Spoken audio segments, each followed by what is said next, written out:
this is part 4 of the Chapter 11 notes, and we left off on trends in online advertising.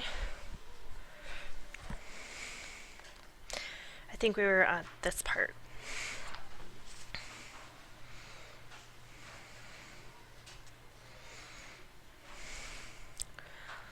So just to recap what we talked about, the earliest form of web advertising appeared in the mid-1990s and featured banner ads. They were print-like display ads that loaded across the top of the side of the web page. Since that time, other formats have emerged, including video ads, sponsorships, and rich media like pop-up ads, pop-under ads, flash media ads, and interstitials, which are the type of ads that pop up in new screen windows as you click through a new page. Other forms of internet advertising, as we talked about, include classic ads and email ads. The unsolicited commercial email, known as the spam, now accounts for more than 85% of email messages. Paid search advertising has become the dominant form of web advertising. Even though their original mission was to provide impartial search results, search sites like Google, Yahoo, and Bing have quietly morphed into advertising companies. They sell sponsored links associated with search terms and distribute online ads to affiliated web pages. In 2004, digital ads accounted for just over 4% of the global ad spending, but by 2012, the internet gained an 18% share of the worldwide ad spending. And it was projected to become the second largest advertising medium in 2013, behind only television. In the United States, the internet accounts for 19.1% of ad spending in 2012, and then that year, it became the second largest advertising medium, behind television. Search ads make up 46% of the internet advertising revenues.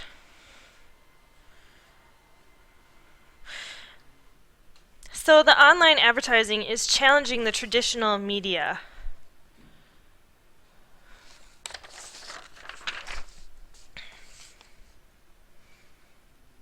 As the second largest advertising medium, the internet draws more consumers away from the traditional mass media.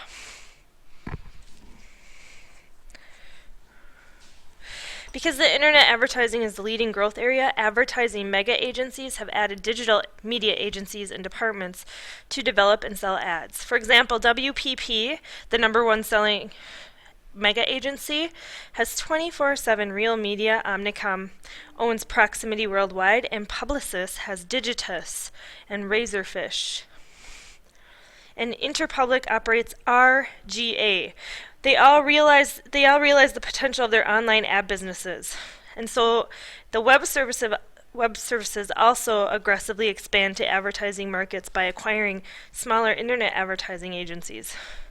Google bought DoubleClick, the biggest online ad server. Yahoo purchased Rate Media, which auctions online ad space. And Microsoft acquired Aquantive, an online ad server and network that enables advertisers to place ads on multiple websites. Google is the top search engine and has surpassed national mega agencies in revenue, earning $50.2 billion in 2012 and $46 billion of that coming from advertising. In 2012, Google's mobile ad earnings were around $4.6 billion, which was about half of mobile ad revenues worldwide. So to target the online markets are targeting individuals for sure, as you know, and we've talked about in this class.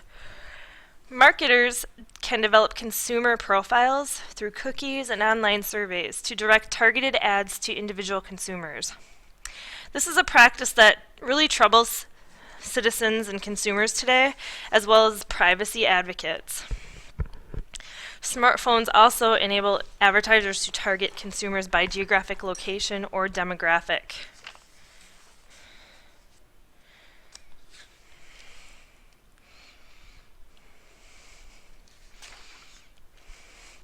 And this information can be found on page 397.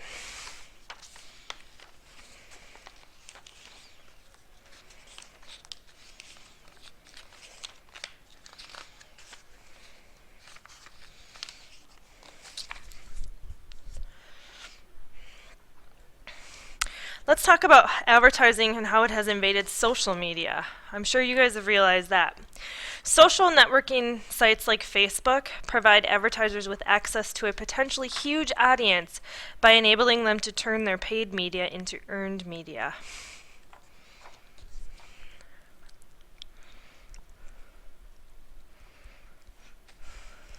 So on page 398, you can see a major objective of their paid media is to get earned media, or to convince online consumers to promote products on their own. Imagine that the environmental group, the National Resource Defense Council, buys an ad on Facebook that attracts your interest. That's a successful paid media ad for the council, but it's even more effective if it becomes earned media. That is when you mark that you like it. When you mark that you like it, you essentially give the organization a personal endorsement. So knowing you like it, your friends view it. As they pass it along, it gets more earned media and eventually becomes viral, which is an even greater advertising achievement.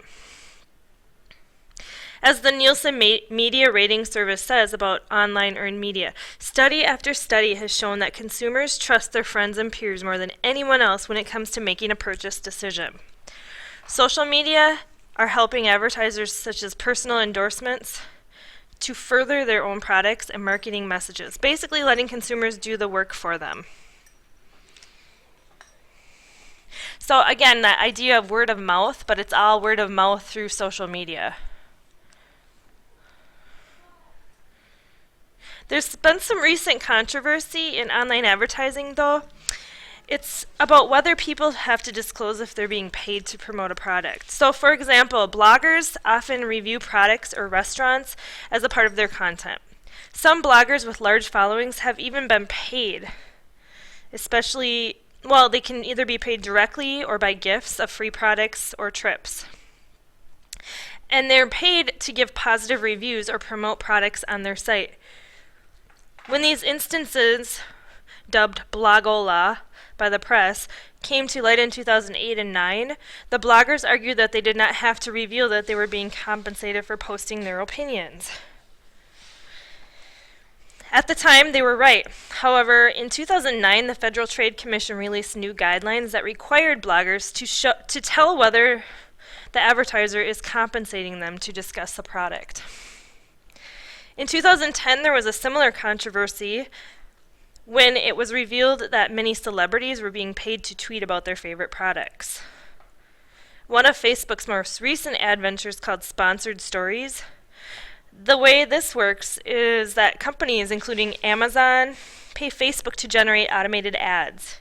And when a user clicks on the like button for a Facebook participating brand partner, or references them in some other way, sponsors and product companies like this service because they save money since they don't have to do any of the creative work. It's all done by social media.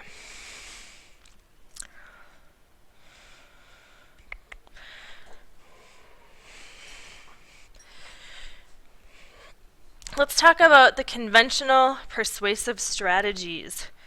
Persuasive techniques in contemporary advertising. Although ad agencies often argue that the main purpose of the advertising is to inform, advertising is really about persuasion.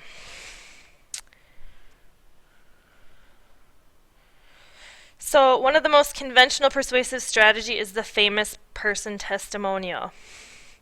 It's one of the most popular of the persuasive strategies. The famous person testimonial is when a product is endorsed by a well-known person. Famous endorsers include Justin Timberlake for Bud Light, Taylor Swift for Diet Coke, and Beyonce for Pepsi.